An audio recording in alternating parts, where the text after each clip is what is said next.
then we do not have any place in the university or the college. So I had requested Professor P.B. Sharma to give us a space, and I am really thankful to him. He has allotted a room, GD1 in Training and Placement Department. Thank you to the VC for this. Then there is issue of like how to increase the membership. Every year a large number of students are passing out. They are not becoming automatic members. In other associations where it is having something to do with college, in the first year itself the fees of alumni is taken. It is in the fees structure. And then he becomes automatic members as he passes out. We are proposing this to the university. Professor P.B. Sharma is here, Shri R.P. Agarwal is here. We will request that if it can be included in the fee structure, our fees is not much, only 1,000 rupees for life membership. That will go in a long way in improving the membership of the association. We had a meeting with Shri R.P. Agarwal ji and Professor P.B. Sharma. There has been one function in the college in the month of January, and we have another function in the month of February. So there has been a request from the college that the alumni association should take up both the functions and they will be combined together. We agree to that we can do both the functions together, and we are ready to do that. But for this we require more time. We cannot do it like in a 1 month. Certainly we want to start, maybe because it is a global, we have to start even after a month now. Having the venue, where it should be done, and how the whole program should be done. Then promoting innovation and research as DTU. Many alumni members, they are coming forward and they are saying they can even fund the research project. We'll talk to the college, the university about that and see how the whole structure can be formulated. We actually had planned this year to give award to one of the best research project. But due to paucity of time, we could not frame the criteria on which we should judge the project. So the next year, this will be instituted. Then there are few other points. Build incubation, entrepreneurial support mechanism for undergraduates and master's students. The stronger and close connection between industry and academia. That is very important for the students to develop. If there is a connection with the industry, and then there is a possibility of the project flowing into the institution, and the good projects can come. Open up opportunities for students to excel across peers globally.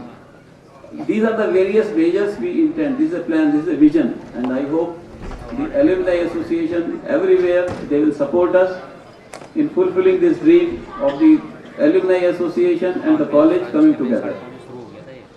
Now I will introduce the Alumni Association Executive Committee. Before that, I go back to 2004 December and 2005 as Navneet has mentioned. And when we were starting there had been the annual meetings before that, but somehow the gathering was low. So we wanted to start at a higher scale. The funds was the problem. But I must thank 3 alumni members. They promised me that whatever funds you require, I will give you. One was Mr. Anil Sardana. He has not come today, but his name has to be mentioned that he has been a tremendous support to the Alumni Association.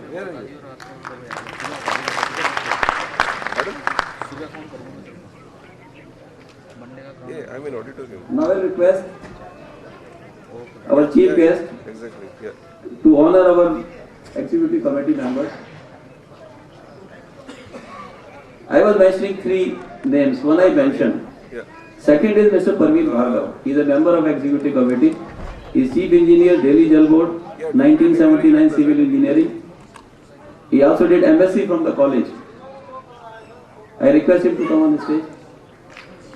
He has all through 8-9 years has been giving tremendous financial support and the executive support also.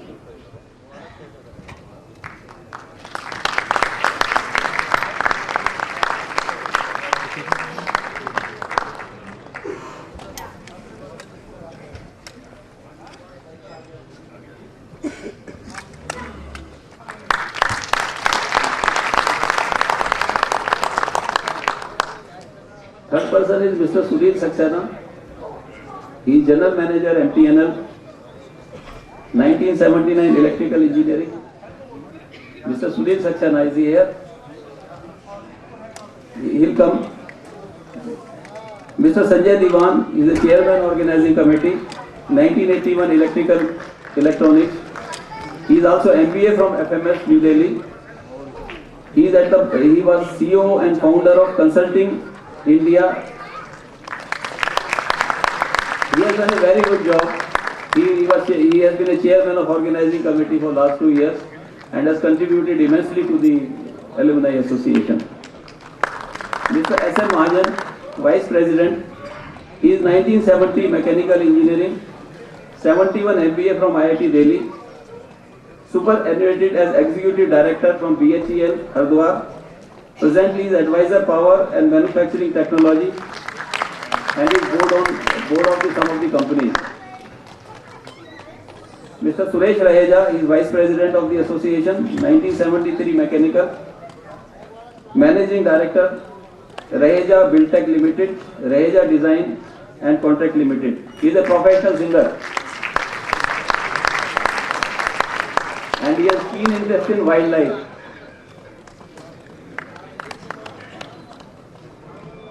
Mr. Navneet Sharma, General Secretary, is a Chief Material Manager, Northern Railways, 1985 Mechanical, 1986 ME Production from college, and he has also done MBA from FMS, 1987, and he has been doing PhD.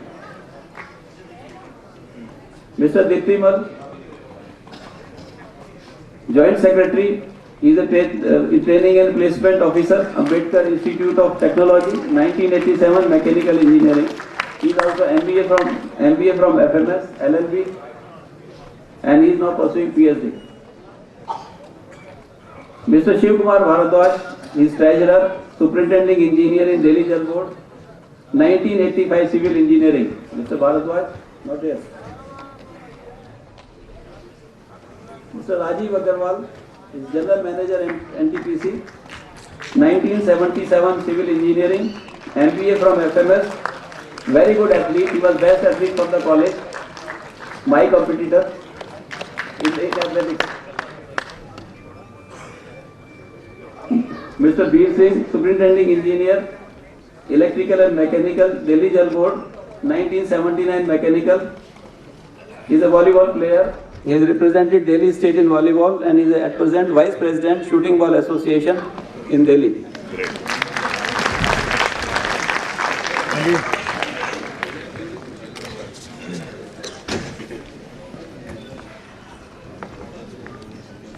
Mr. Bhupnesh Chandra, he is at the moment Center Director of Center for Cyber Deterrence and Information Assurance, NTRO, New Delhi, 1983 Electronics, LLB from Delhi University, MA Criminology, Diploma in Cyber Law, and is IPS Officer of 88 batch.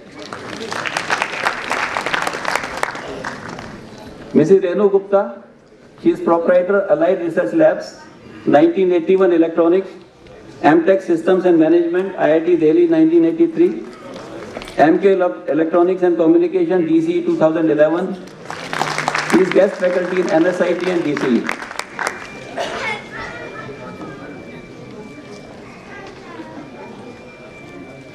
Mrs. Anju Tandon, she is Director ATCO Consulting and Director KRC Education. She recently joined SCL, 1986 Electrical Engineering, Certified PM from George Washington University, graduation from IBM Global Sales School.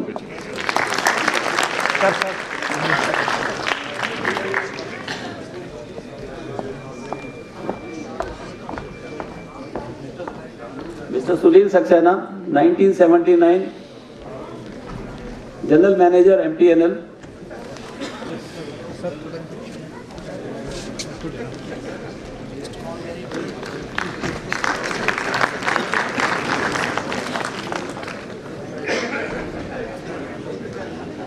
he had helped me in solving one of the terrorist cases. Oh, great. Mr. Sunil Bains, Senior Manager, Business Development with BPCL, 1986 Civil Engineering, MBA from FMS, PG Law Labor, Indian Law Institute. Very good photographer.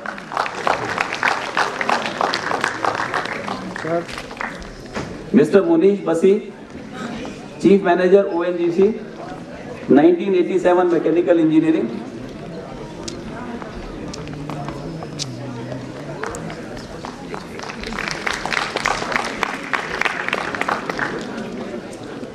Mr. Arun Agarwal, AGM Corporate Banking with ICICI Bank, 1996 Mechanical, MBA from NTU Singapore. Sir, he played a key role in Mumbai, opening the Mumbai chapter. Okay, okay.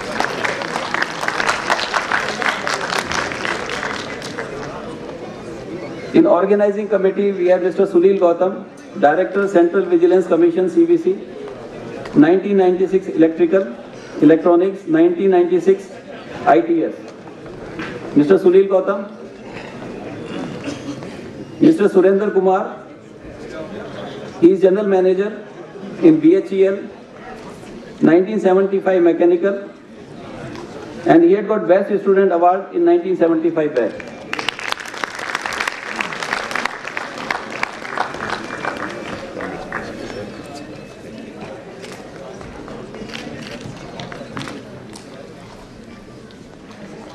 Mr. Sanjay Gupta, Proprietor Pace Technologies, 1981 Civil Engineering.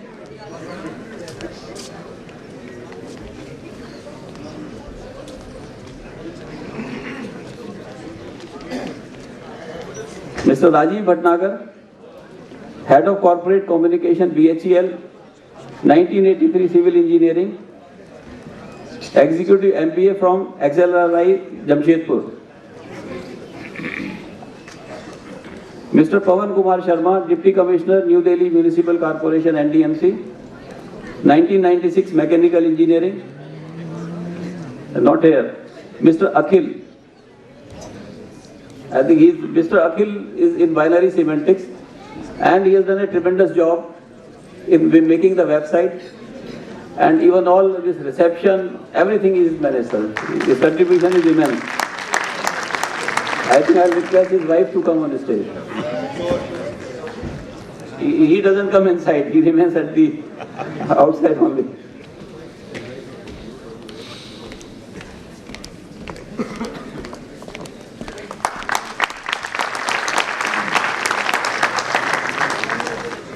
Mr. Prabodh Adlakha there?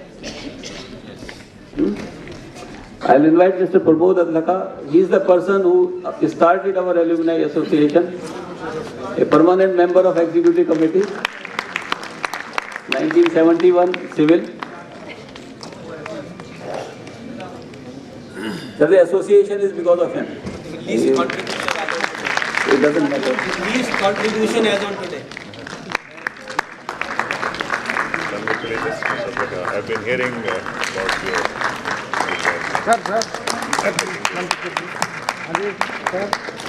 Thank you, sir. So Mr. A.K. Ajnani, he is General Manager at BHEL Hardwar, 1975 Mechanical. He is Chairman of Hardwar chapter. Is he here? Mr. Ajnani. From the Mumbai chapter, Mr. Uttam Soni. He is 1988 Mechanical, Silver Jubilee batch. A tremendous work done by him in opening the chapter.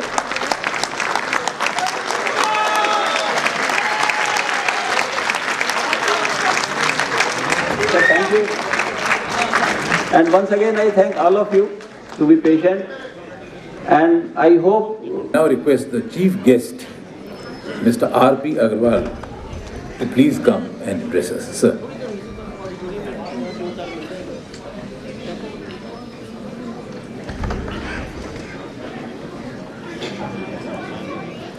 The President of Alumni Association, Shri Karnail Singh Ji, Professor P.B. Sharma ji, Vice Chancellor, distinguished dignitaries on the dais, distinguished alumni and their families. I also see some children here, dear children, ladies and gentlemen. Let me at the outset thank the organizing committee for giving me this honor of being here today as the chief guest. I am indeed beholden to you, sir, for this unimaginable honor which you have bestowed on me. On a personal note, in my house or in our family, my elder brother, Shri S.P. Agrawal ji, is an alumnus of 1964 batch. So Delhi Polytechnic has always been viewed with respect and honor in our family. And I think today when we are having this institution as 72 years old, I think DTU should be seen as the grandchild of Delhi Polytechnic, with Delhi College of Engineering being a parent. And I'm sure, like every parent wants his or her child to do better than what he or she has done in life, I'm sure similarly you would always be wanting DTU to surpass the heights which DCE and Delhi Polytechnic had gained. Let me also take this opportunity of congratulating all those who have been facilitated and will further be felicitated today. My congratulations to all of them. Today, when many of the surveys indicate that only 30% of the engineering graduates are employable, DTU and the DC can take pride in saying that we have been able to have 100% placements throughout, and I think the packages have gone up to rupees 60 lakhs per annum, which I think deserves a clap. Despite this very strong industry, academia interactions which we have been having in DTU, we have further advised our faculty to arrange regular interactions with the industry, so that we are able to take their concerns by improving, updating our syllabi from time to time. And we have been also having adjunct faculty from the industry from time to time. Our higher education sector, unfortunately, has a very serious research deficit. Hardly 4 to 5% of the total research in the country gets done through educational institutions, and even otherwise, I think we hardly spend 1% of our GDP on research, whereas most of the countries at our stage of development spend more than 2 to 2.5% of their GDP. It's a matter of great satisfaction that earlier DCE and now DTU has been able to substantially increase its research and innovation activities, and has been successful in percolating down this research culture to even its undergraduate level. It has also been planned that DTU should gradually become a research-focused university. That means at least 50% of the total student population in DTU should be of postgraduate and PhDs. Last year, we had 50 PhDs. This year, we have already made it 100. But our aim is to have at least 500 PhD students and increase our PG intake at least by 3 times in the next 2 to 3 years. While alumni power forms one of the strongest pillars in a world-class university. A study by the World Bank had indicated that for an institution to become world-class, it must have abundance of talent in its students and faculty, abundance of resources, that means in terms of funding, and full autonomy. And of course, a very good research and teaching excellence and ambience, and a good reputation in the society because of the contribution it makes. I think I can proudly say that DCE and now DTU has most of these ingredients, except perhaps the funding perhaps can be improved further, because I think many of you may not know that for the same strength of students, we have about the same strength of students as IIT Delhi, but your institution gets 1/7 funding vis-a-vis IITs. We get hardly 60 crores from Delhi government as against about 400 crores with which IIT Delhi is blessed with. So this is one area where perhaps we can do better. And the second, of course, also I would say that on the autonomy front also,